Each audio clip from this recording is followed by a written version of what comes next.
Hey everybody, Alex Kazora, SteelersDepot.com, back with a Pittsburgh Steelers preview and prediction of their Week 16 game against the Kansas City Chiefs. Pittsburgh coming into this one 7-6-1. Road dogs to the Red Hot Chiefs. Let's talk about what to watch for in this game.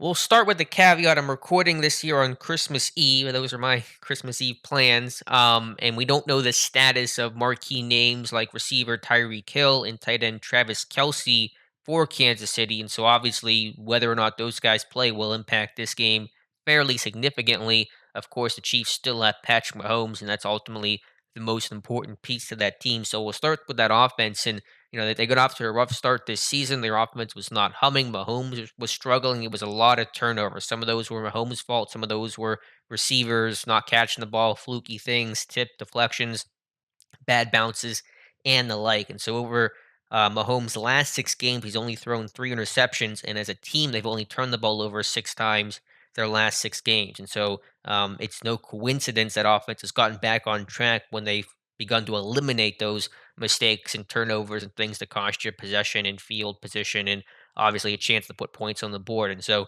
this offense overall has been really explosive. Obviously it goes through Kelsey and Hill in Mahomes. And even if those guys don't play, even if Kelsey and Hill do not play, there's still weapons on this team. You think about a Byron Pringle who's averaging over 14 yards per catch. Hardman's a real speedster. He hasn't always played like it. His career's been a bit disappointing, but he's a guy that can certainly win vertically. So I think schematically things won't change too much for them, even if they are without Travis Kelsey and Tyreek Hill. And even though the Chiefs are thought of as a spread them out, throw it all over the yard offense, and make no mistake, they certainly can be that kind of team. They will go heavy. They'll bring in multiple tight ends. They have a fullback. Michael Burton had a 7-yard touchdown out of a fullback belly dive against the Chargers last week, and so they will go heavy. And I think certainly Andy Reid can see how much Pittsburgh has struggled against the run, and they have Edwards-Helaire back healthy. He's run well when he's been available, and so with a really physical offensive line, guys like Creed Humphrey, Trey Smith, Orlando Brown. I think will certainly be an extra onus from KC to run the ball, run effectively, and control the line of scrimmage. And certainly Pittsburgh has not done a good job really the entire season in stopping the run. They'll be without Chris Wormley in this game, so a thin group already gets thinner. And so it would not be surprising to see the Chiefs to some degree, especially if Hill and Kelsey do not play, if they take the air out of the football and really go more with a ground attack. Last two notes, it's going to be really difficult to blitz Patrick Mahomes. And Mike Tomlin basically said Tuesday they're not going to try to blitz and bring a lot of extra people. So the four-man rush will be key both in getting to him and then finishing the play and actually bringing him down because you can get to him and pressure him and flush him. And then who knows what will happen from there. He makes so many great plays outside of structure. And then also just rush lane integrity and being able to try to keep him in the pocket. And that's going to be tough to do when you're only rushing four and you got 5 lanes to account for and he can run and he can move left or right. He scrambles to throw and he can just fire the ball anywhere from any sort of platform. So that's going to be really critical. And then just one other note, the Chiefs' third down offense. They're really good in situational football. The best offenses often are. Casey, number one on third down in the NFL this season at over 52%. And even more specifically than that, third and six and closer, their 73% conversion rate on third down. That's 10 points higher than second place on third and six or closer. So they just get a couple yards on first and second down. They are converting third downs at a 3/4 clip, which is an absurdly good number. Pittsburgh, by perspective, is 54%. So KC really, as long as they are not in third and forever, they're almost guaranteed to convert. So if you can try to keep them out of third and six, easier said than done. That to me is going to be a really big component of situational football.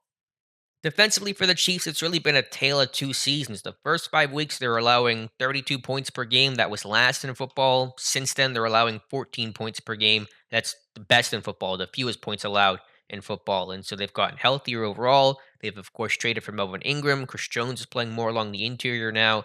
And it's just been a completely different group. And it's not a good run defense on paper. They're allowing 4.7 yards per carry. But they're not allowing a lot of big runs either. So I think they're a fast, slow defense. They want to be aggressive. They want to over pursue to an extent. And so you could see maybe some cutback lanes being available for Najee Harris. I think if you're going to run the ball on KC at all this week, it'll be more perimeter type runs and looking for that cutback lane. Even on gap schemes, maybe you can try to fall back a gap if you're a runner and just try to, go where the linebacker over pursued and didn't get his backside B gap or whatever the case is. So if you want to have a chance to run the ball, and of course it's going to be tough, I think that's the way to do it. KC plays a lot of two high coverage, a lot of cover two, more zone than man, and so that two high shell, in theory, should make it easier for Pittsburgh to run on them. But the odds of that happening, who knows? Pittsburgh's not run well in really most situations this season, and especially recently. They are a more blitz happy group. They're blitzing eighth high straight in football. They will bring pressure. They're creative with some twists and stunts and some of the DB pressures as well. Overall, I would just categorize the Chiefs as an aggressive kind of ball hunting and takeaway defense. They got 25 takeaways this year. It's one of the best numbers in football. They got 9 guys with at least 1 interception this year. Honey Badger leads them with 3, and they got 4 guys with at least 2 forced fumbles in 2021, including cornerback Mike Hughes has 4 of them. And so you don't see corners leading teams in forced fumbles too much. It's a little Marlon Humphrey esque in that regard. And so I think ball security and limiting turnovers will be obviously critical against a Chiefs offense that can't put up points. You give them extra possessions, short fields, you're really kind of dooming yourself. Should note special teams as well. The Chiefs will be without their starting kicker and punter due to COVID issues. And so maybe Pittsburgh can have an advantage there. Of course, you need and would like to see Presley Harvin have a bounce back game after a really poor performance against Tennessee, and Chris Boswell steady as she goes. He's doing well, but kicking on the road in Arrowhead in a very loud environment, that could present some problems.